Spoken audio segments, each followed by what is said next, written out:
Dla większości ludzi marka Subaru to rajdy i napęd na 4 koła. Dla pań domu to mogą być też uterenowione crossovery z napędem na 4 koła. Dla jeszcze innych Subaru to bardzo szybkie kombi o napędzie na 4 koła.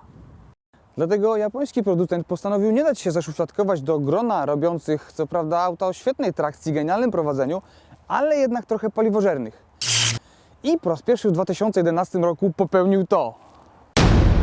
BRZ to zabawka, której podstawowa wersja kosztuje 133 000 zł. Na szczęście służy nie tylko do zabawy.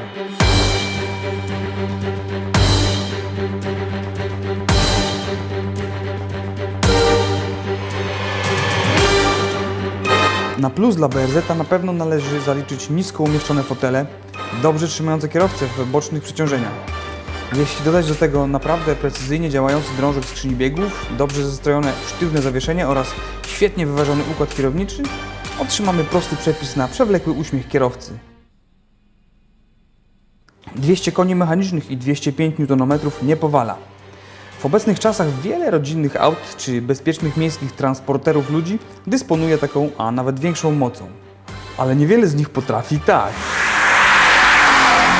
200 koni mechanicznych i 205 Nm nie robi wrażenia. Na papierze. Ale w mechanicznym aucie z napędem na tył i dywsze typu Torsen to już inna bajka. Włączona kontrola trakcji działa niestety dosyć żwawo. Czujny elektroniczny dozorca bacznie czuwa nad tym, aby tylne koła nie wpadły w poślizg. Jak dość łatwo jest podać mu środek następny w postaci przyciśnięcia tego przycisku przez około 5 sekund, wtedy dzieci idzie spać i hulej dusza, piekła nie ma.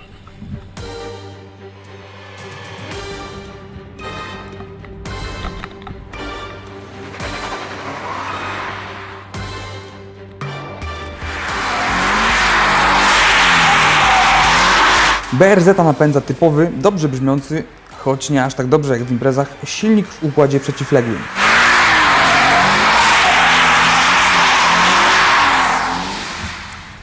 Najpiękniejszy zapach pod słońcem, zapach spalonego sprzęgła.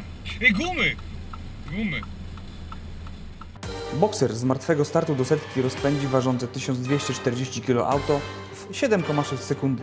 W tej sytuacji chyba nikt nie nazwie go sprinterem. Ale za to prędkość maksymalna rzędu 226 km może zawstydzić niejednego kierowcę Peugeota w dieslu. Okej, ale wróćmy do sedna sprawy. BRZ to auto, które przy wyłączonych elektronicznych nianiach pozwala kierowcy na prawdziwą interakcję z całym dostępnym momentem obrotowym i intuicyjnym, precyzyjnie zestrojonym układem kierowniczym. Prowadzenie auta jest banalnie łatwe. Mogłaby to robić moja babcia, można to robić nawet na śpiącą.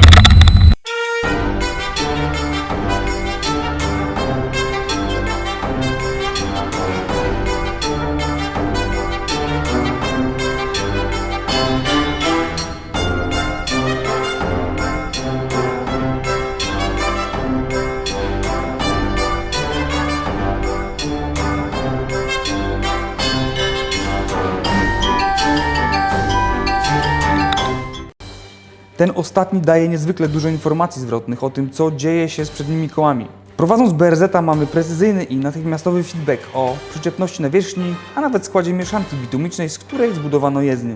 Przy tym wszystkim nie wolno zapominać, że 2,5 metra to bardzo niewielki, a przez to wymagający rozstaw osi. BRZ jest cierpliwy, wybacza, ale do czasu.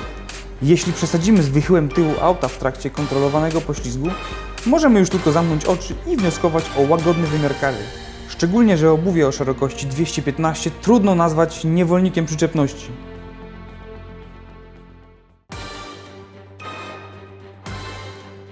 Przy tym wszystkim inżynierowie Subaru nie zapomnieli o szczegółach. Na wnętrze BRZ składają się dobrze spasowane elementy z przyjemnych i jakościowo poprawnych materiałów, a czerwone przeszycia pasują do charakteru auta jak ulał. W środku brata bliźniaka swojej siostry bliźniaczki, Toyoty GT86, jest ergonomicznie, ale skromnie. Bez przepychu. No i słusznie, bo po co komu w aucie do driftu 20 ustawień przepustnicy i 158 trybów czułości kontroli trakcji? Przecież wystarczą tak naprawdę 2 ustawienia. Włączony i wyłączony. Minusy to na pewno mało miejsca z tyłu. Dłuższy kierowca i pasażer z przodu równa się amputacja stóp pasażerów z tyłu. Na upartego można jako minus potraktować też słabą widoczność przez tylną szybę. No ale czy naprawdę w trakcie kontrolowanego poślizgu ktokolwiek zwróci na to uwagę? Nie wydaje mi się. Dla kogo jest to auto? Okej, BRZ-em da się pojechać na regularne, cotygodniowe zakupy do dyskontu spożywczego. Ale w tych pieniądzach na pewno znajdziecie auto rozsądniejsze, o bardziej ludzkim zestrojeniu zawieszenia i mniej narowistej naturze. Subaru BRZ powstał w wyniku miłosnego aktu mechaniki i technologii, podczas którego nie używano środków antykoncepcyjnych w postaci rachunku ekonomicznego ani przyzwoitek z działu księgowości. Kiedy inżynierowie Subaru płodzili BRZ-a, na pewno nie myśleli o tak przyziemnych sprawach jak pranie czy zakupy, co na pewno robią projektanci odpowiedzialni za Renault Espace czy Citroën Axarę. Co prawda osobiście nie znam żadnego z inżynierów odpowiedzialnych za popełnienie BRZ-a, ale stawiam swoją lewą nerkę, że w trakcie kopulacji ze swoimi partnerkami lub partnerami rozmyślają o zmysłowych krągościach, jeździe bokiem, zespawanej szperze i zapachu spalonej gumy.